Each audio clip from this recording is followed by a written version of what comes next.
Bonjour, la paracha qu'on lira Be'ezrat Hashem cette semaine, parachat Teruma. Dans la paracha c'est marqué Vaïdaber Hashem el Moshe le mort, Daber el Bnei Israël vi'ikhruli Teruma. Akadosh Baruch Hu, il a parlé à Moshe Rabbeinu, il lui a dit de demander au Bnei Israël de prélever la Teruma. Les 5 parachiotes qui vont venir Be'ezrat Hashem pendant les 5 semaines à venir, on parlera de la construction de Mishkan, pas de Beth Amikdash.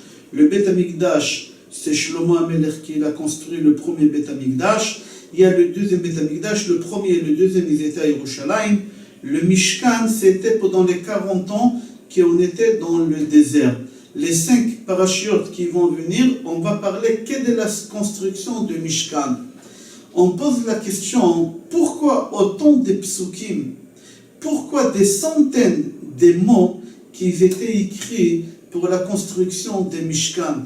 Tous les détails, la longueur, l'auteur, la largeur, l'épaisseur des bois, et les tissus, tous les détails, les petits détails de Mishkan. On dirait que le Mishkan, il va être construit pour des milliers d'années. Le Mishkan, c'était pour 40 ans. Pourquoi autant? Pour la Shrita, en un seul mot dans la Torah, on a appris qu'il faut faire la Shrita. Un seul mot. Et la Shrita, c'est pour tout le temps, jusqu'à que le Mashiach vienne, Be'ezrat Hashem. Un seul mot pour la Shrita.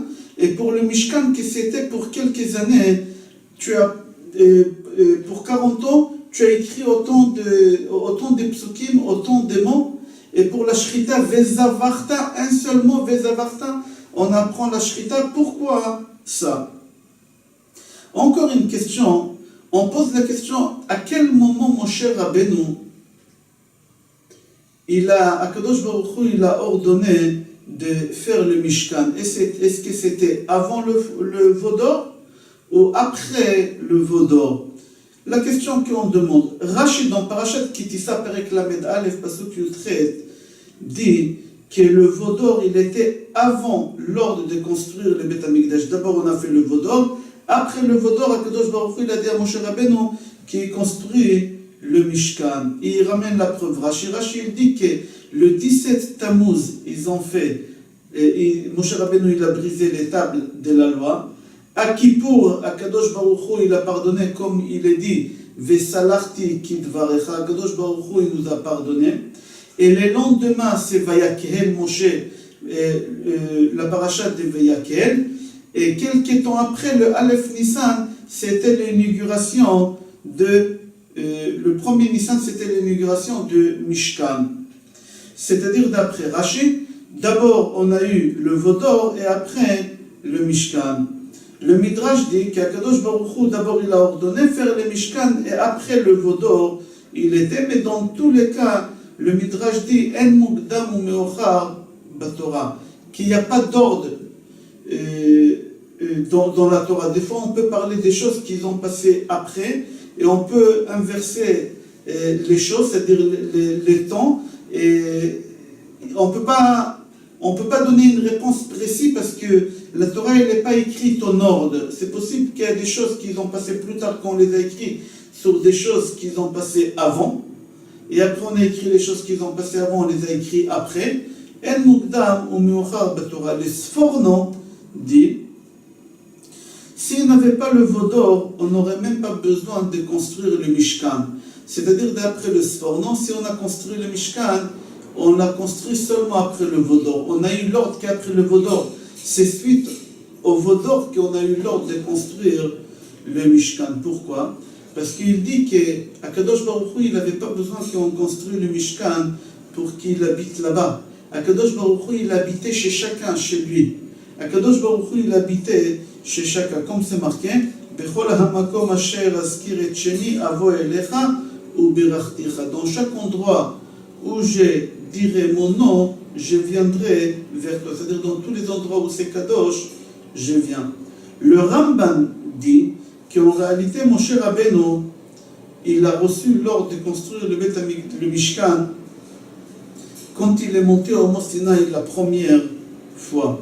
Mais seulement parce qu'il a cassé les tables, il a brisé les tables de la loi, il n'a pas pu construire, il n'a pas pu parler avec eux de la construction de Mishkan. Le Ramban de notre paracha dit qu'Akadosh Baruch Hu, il a ordonné qu'ils construisent le Mishkan. Pourquoi? Pour mettre à l'intérieur toute la Kedusha qu'il voulait leur donner au mont Sinaï.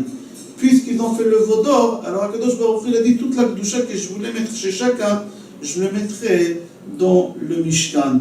Sheneemar Vaishkon Kevod Adonai al Har Sinai. Et dans le Mishkan, c'est marqué les mêmes choses. Kvod Hashem Malé et HaMishkan. Et il y a beaucoup de psukim qui sont comparables. En réalité, avant le veau d'or, Akadosh Baruch Hu, il a pensé mettre sa sainteté chez chacun un peu. Mais après la faute de veau d'or, Akadosh Baruch Hu, il a pris toute cette sainteté qu'il devait mettre à chacun, il l'a mis dans le Mishkan. Akadosh Baruch Hu, il parle à Moshe Rabbeinu tout le temps dans le Mishkan, comme avant il parlait avec lui dans le mont Sinaï. Maintenant, on va répondre sur les premières questions. Pourquoi autant de psukim? Pourquoi autant de préparations pour construire le Mishkan qui durait que 40 ans, pas plus, le temps de rentrer en Israël? Dans le livre Shirat David, il rapporte une question au nom de Agaon Mivilna. Il dit que dans le Zohar HaKadosh, on voit souvent que Rabbi Shimon Bar Yochai, chaque fois quand il voulait dire des secrets de la Torah, des choses très élevées à ses élèves, il partait avec eux Bechakal Tapuchim Ilahin Kadishin. Chakal, c'est un champ Tapuchim des pommes. Il leur disait on va sortir au champ où il y a les pommiers là-bas et on parlera des secrets, pas ici au Beth Midrash. Je ne veux pas à la synagogue vous dévoiler des secrets tellement élevés. Alors, ils ont posé la question à Gaon Mivilna, pourquoi Rabbi Shimon Bar Yochai ne voulait pas dévoiler à ses élèves des secrets ici au Beth Midrash? Le Gaon y répond que dans ce monde bas, il y a des endroits qui peuvent contenir la sainteté. Mais il faut que cet endroit qu'on peut faire rentrer la sainteté, que cette chose elle-même, elle soit sainte. Si cette chose, elle n'est pas sainte, la sainteté, elle ne peut pas arriver là-bas. Et le Beth Midrash, la maison d'études, c'est quoi? C'est des pierres. C'est des goïms qui l'ont construit. Va voir s'ils n'ont pas fait aussi Shabbat. Va voir si tout a été payé comme il faut, qu'il n'y a pas eu de vol dans les matières qu'on a construit le Beth Midrash. On ne peut pas savoir ce qui va se passer. Rabbi Shimon Bar Yochai, il n'a pas voulu prendre le risque. Il disait à ses élèves, je vais vous dévoiler des secrets. Ilaim Kadishim, des choses tellement élevées et kadosh. Et ici, je ne peux pas vous les dévoiler parce que je ne sais pas ce qui se passe. Alors venez, on va sortir au Chakal Tapuchim. On va sortir au champ des pommiers. Pourquoi au champ des pommiers? Parce que le champ, aucune main de l'homme ne l'a touché. Le champ, depuis la création du monde, il est comme ça. On voit ça où? Tant qu'Akadosh Baruch Hu, il n'a pas choisi Eretz Israël comme la terre où les bénis Israéliens vont habiter et que le Beth Amikdash va être construit, alors les prophètes, ils pouvaient faire de la prophétie dans le monde entier.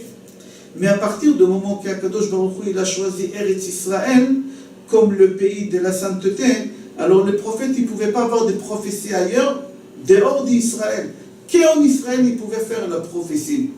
Ah, si vous allez poser la question sur Daniel et Yecheskel, qu'ils ont habité à l'étranger, ils ont eu des prophéties, il faut faire attention, toujours leur prophétie, elle était quand ils s'approchaient à côté d'un fleuve.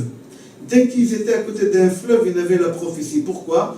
Parce que ce fleuve-là, il était construit, il était créé depuis la création du monde. La main de l'homme, elle n'a pas touché. Alors, puisque c'était créé par Akadosh Baruch Hu à la création, alors il pouvait faire la prophétie. La preuve, la Haftara de Kippour, Jonas, il veut se sauver d'Akadosh Baruch Hu parce qu'il ne veut pas y aller à Ninvé pour leur dire de faire Teshuvah. Akadosh Baruch Hu, il le rattrape, il lui donne la prophétie. Où? Dans la mer. Pourquoi dans la mer? Ce n'est pas l'homme qui l'a créé. La mer, c'est Akadosh Baruch Hu. C'est-à-dire, on apprend d'ici que quoi? Que chaque chose où la main de l'homme, elle n'a pas été, et elle n'a pas touché, alors il y a toujours la sainteté. Et c'est pour ça que Rabbi Shimon Bar Yochai, il a préféré sortir avec ses élèves. Il y a une Gemara dans Masechet Chagiga, qu'elle raconte une histoire qu'un jour Rabbi Yochanan ben Zakkai, il est parti avec Rabbi Elazar ben Arach. Et Rabbi Elazar ben Arach, il a demandé à Rabbi Yochanan de lui dire un peu des secrets, c'était son maître. Il lui a dit, Rabbi, mon maître, Rabbi Yochanan, dis-moi des secrets, apprends-moi des choses de la Kabbale, de Maaseh Merkava. Rabbi Yochanan, il lui a dit à Rabbi Elazar, tu sais bien que moi je ne parle pas de choses aussi élevées quand on n'est pas 10 personnes, minimum 10 personnes. Et là, il n'y a que toi et moi. Alors, Rabbi Elazar ben Arach, il a dit à son maître Rabbi Yochanan, avec ta permission, est-ce que tu m'autorises de dire des choses que moi j'ai appris? Alors il lui a dit, oui mon fils, tu peux. Et tout de suite, Rabbi Yochanan, il est descendu de son âne, il s'est assis par terre, il s'est enveloppé. Quand on dit s'est enveloppé, il s'est préparé à quelque chose. L'élève, il a dit à son maître, Rabbi, pourquoi tu es descendu de l'âne? Tu pouvais rester assis dans l'âne, pourquoi tu es descendu? Il lui a dit, Rabbi Yochanan, tu vas parler des choses tellement élevées, tu vas dire des choses tellement simples. Akadosh Baruch Hu, il va venir avec tout son pamalia, il va venir pour écouter qu'est-ce que tu dis, et tu veux que je reste assis sur un âne impur, tu veux que je reste là-bas. Comment c'est possible que faire une chose pareille? C'est pas honorable. Tout de suite, Rabbi Elazar, il a ouvert sa bouche et il a commencé à dire des choses très très élevées, jusqu'à qu'il y ait une feu qui est descendue du ciel et elle a brûlé tous les arbres dans le champ autour d'eux. On voit que la Kedusha, elle est tellement importante pour recevoir. Rabbi Yochanan, il était obligé de descendre de son âme. On voit aussi chez Rabbi Shimon Bar Yochai, il veut parler avec ses élèves, leur dire des secrets, il leur dit il faut sortir, il faut y aller à Chakal Tapouchin, il faut aller dans le champ, on ne peut pas parler ici. Pourquoi? Parce qu'on ne peut pas parler dans un endroit où il y a la main de l'homme qu'elle a été touchée. Cet endroit, il n'est pas aussi saint. Et tout de suite, ils ont sorti à l'extérieur pour écouter. Ça peut arriver des fois à la synagogue, quelqu'un, il offre la parochette de Echal. La grande parochette qu'il y a où on met les Sefer Torah, ça coûte très cher. Ça coûte très cher. Et quelqu'un, il a offert ça. Mais tu ne sais pas d'où il a eu cet argent pour offrir ça. J'ai entendu de quelqu'un, et c'est une histoire véridique, qu'il a eu un problème à la maison, une inondation. Et il a fait une déclaration à l'assurance. Et en réalité, les pertes qu'il a eues, les dommages qu'il a eues, ils n'étaient pas tellement élevés. Mais lui, il a déclaré plein de choses, il a ramené des factures, il a fait une mauvaise chose. Et l'assurance, il a remboursé une très très grande somme. Et lui, il a dit, si Akadosh Baruch Hu, il m'a envoyé un cadeau, il faut que je donne 10% à la synagogue. Il a pris les 10% de cet argent-là, et il a acheté pour la synagogue la grande parochette.